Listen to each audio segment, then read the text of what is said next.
This kind of ties into propping himself up as a messiah because there's no crisis, there's no need for a messiah, right?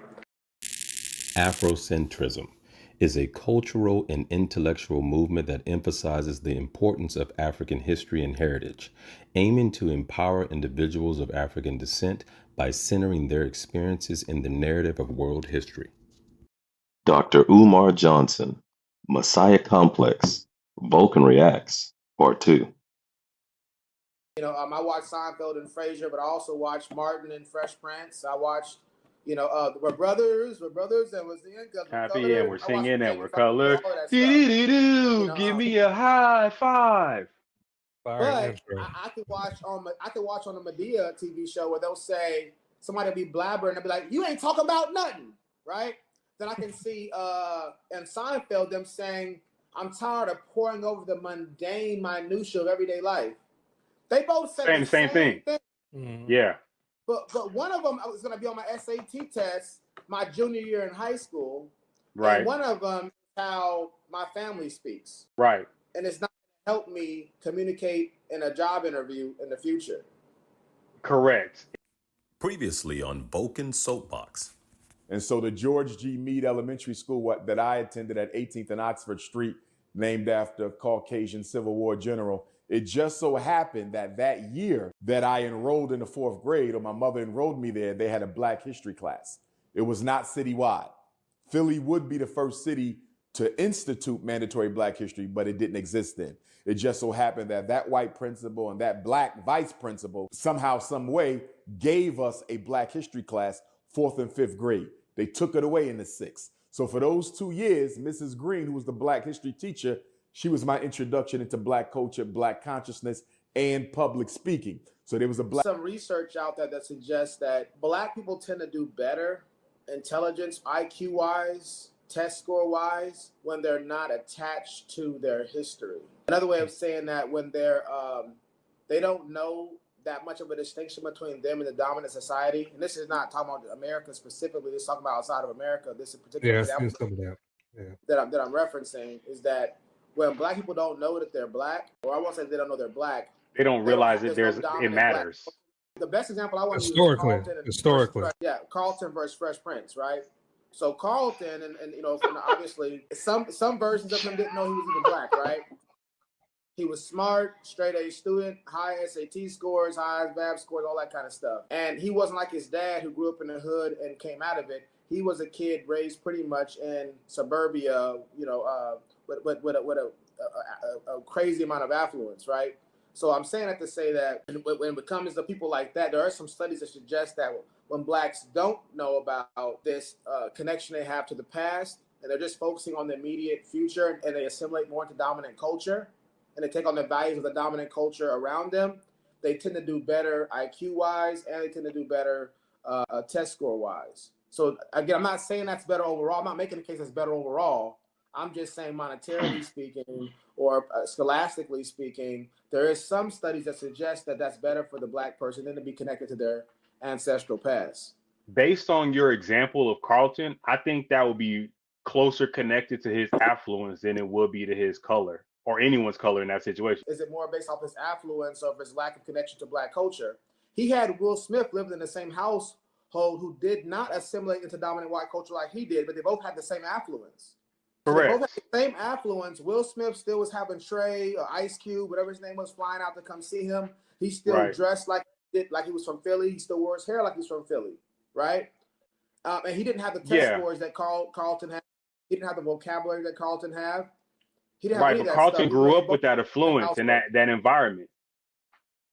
For sure. So again, it's not going to be a perfect picture, and if we're saying that distinction. Well, I'm asking if it applies across the board, and when I say across the board, not like 100% out of 100%, but does it apply for a Black child who grew up in affluence, which would naturally, in America at least, put him around more fluent Caucasian children? Does it apply in that situation the same way it would apply to maybe someone who goes to a predominantly white school in the country somewhere where you're not rich, you just don't realize the differences between you and the folks around you matters that much? So is it more colorism? Not colorism. That's not the phrase I'm looking for. Is it more race based or is it more income based? I.e., if I'm rich, some of the barriers that affect poor people in my that look like me, they don't affect me. Well, from my understanding of the study, even black kids that grow up in affluence don't do as well as their white counterparts in that same neighborhood, SAT wise or grades wise. So I don't think it's the affluence. I think that if you're a black kid in suburbia still watching Medea TV shows and the Parkers, like people of our generation, right? With a working vocabulary that's probably high school level at best. Okay. Versus a black kid who's watching. What's your show you like to watch? With those smart guys on there. Milton, The Big Bang Theory. Big Bang Theory, yeah, so I like that. Listen to the robust vocabulary in Big Bang Theory. Yes. Versus the vocabulary when you're watching a Tyler Perry TV show. No, Mother, I could not feel your church group praying for my safety. The fact that I'm home safe does not prove that it worked. That logic is post hoc ergo propter hoc. No, I'm not sassing you in Eskimo talk. No, I agree. I definitely agree. And those shows are catering to different demographics. So to your point, you're essentially saying it doesn't have as much to do with affluence as it has to do with race, according to that study. I would say okay. What culture are you? Okay, I will take that. Because this culture is going to cultivate you, right? That makes more sense. Black folks watch more TV than anybody else. Right. We do consume more media. Yeah, and so we're watching movies and TV shows that we identify with the culture there. So if you have a black kid who his favorite shows tend to be the most popular shows, which are the predominantly white shows, right? So he's watching Friends as opposed to Living Single. I watch Living Single. I'm not saying that this applies to me necessarily, but I'm just saying that you're gonna notice a difference in their diction at some point. The vocabulary, the way they speak, and the way they carry themselves. Absolutely. And there's studies that show black kids, and Dr. Umar's gonna cover this as well on this one I believe, but black kids, I don't know, the numbers aren't gonna be exactly accurate because I'm going off my memory, but like from 4 to 6, black kids have the similar IQs to white kids, other Asian kids, whatever the kind of kids there are. By the time that kid's like 8 years old, his IQ has dropped below the other kids, of other ethnicities, and what the studies seem to show is because now this kid is watching shows and being influenced by a certain culture that has different values than maybe the dominant, we can call it white culture, pop culture. I want to make two distinctions.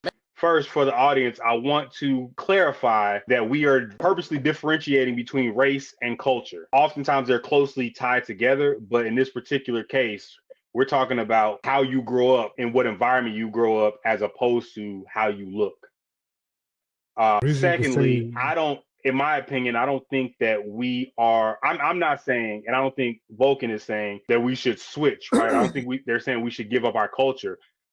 My opinion is we should just be encouraged to expand it or examine it. Well, I would say this. We're going to get to this question here shortly, but I am in some saying we should shed major components of the culture. And the reason why is because in the totality of the culture, right, some elements of the culture is antithetical to intellectual progress. I agree with that, but I think you can maintain your identity while also expanding your intellect. So when I say I'm still going to watch Fresh Prince, but I'm also going to watch Seinfeld. But I'm not gonna trade them. I'm not going to give up Fresh Prince for Seinfeld. Sure. But in the show, the parody was Carlton. Maybe the parody should have been Will Smith. Understood. I think they show in that particular show, and I understand what you're saying. So let me state that first. I do understand what you're saying, but in that particular show, I think they showed multiple parallels where one was better than the other, and vice versa, and not person but situation, culture wise. Yeah. And I think that show actually did a good job of identifying and exemplifying my point, whereas culture over intellect or vice versa is not the answer. I think it's a combination and an expansion, right? Because oftentimes there was episodes where Carlton had to understand where he came from, either from Will or from his father. And then there was oftentimes where Will was learning a lesson where it's like, yeah, where you came from shouldn't shape you indefinitely. There's other things out there. Yeah, and some of those values inhibit your social mobility in the future. But I want to put a Correct. pin in that, and I want to read Marcus's comment here. It says, how can a black kid and a white kid grow up under the same circumstances socioeconomically, yet have two wildly different outcomes? Well, I think we touched that earlier. You heard Vulcan say this and Fresh, culture-wise. The reason why Fresh made a good point about separating race and culture. The Nigerians and Black Americans are the same race, but they have two different cultures. And they have two different outcomes in their career, the way they live. So that's another example. That's one of the examples you can go off of. And they live in the neighborhood a lot of times. To simplify the example, simplify it a little bit more, poor white kids are watching Friends and Seinfeld, while poor black kids are watching The Parkers, Tyler Perry shows. Things that glorify the identification. While yes, this is how I grow up, this is what I recognize, I identify with this, they're glorifying it as if this is what's supposed to be happening, as opposed to identifying it as something you want to get out of. In our culture, I don't know any other culture that ostracizes intellect like ours. And you see that, I don't want to keep harping on that show to show Fresh Prince, but you see that play out where when Don Cheadle's character comes to visit Will Smith. Ice pick, man. Come on, man. Okay, hold on. Show your work, man. Show your work. I'm from the culture. Yeah. So Marcus is saying, so we recognize that the issue is definitely culture. Question mark. Yes. Absolutely. And that's why I wanted to make the differentiation for the audience, that we're not saying that it's a black-white thing as opposed to a difference in local culture. And I want to speak to that point. I oftentimes see this in these conversations, even by people who are intellectual. They tend to equivocate the ethnicity and or race and the culture. So they'll say, you're not acting black. Black is not that you can do. It's like saying you're acting two. Not to the age, but to the number. I should say you're acting purple.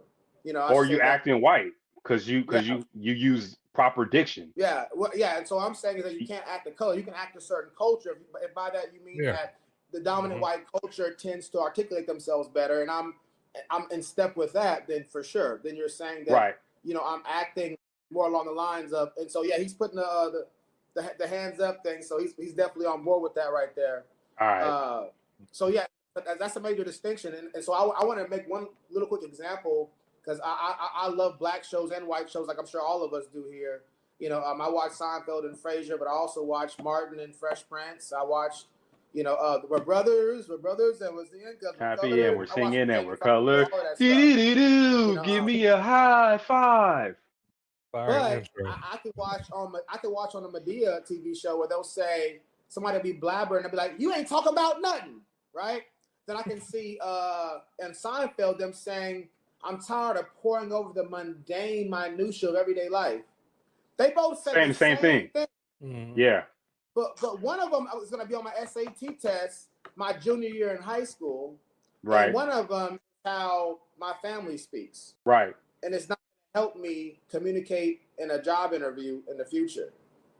Correct. It's not going to help you. That. And from a parental standpoint, we all have kids. But from a parental standpoint, your job as a parent is to prepare your child for outside. Even if you disagree with how outside runs, right? If you agree or if you feel like, hey, the white man is out to get us outside, let's just say that's true.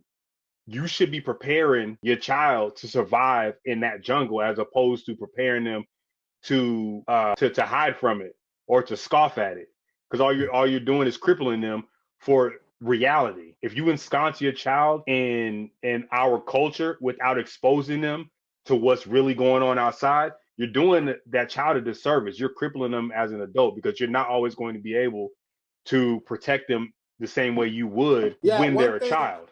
One thing I heard a prominent scholar online say: don't treat your children nicer than the world will treat your children. Thank you.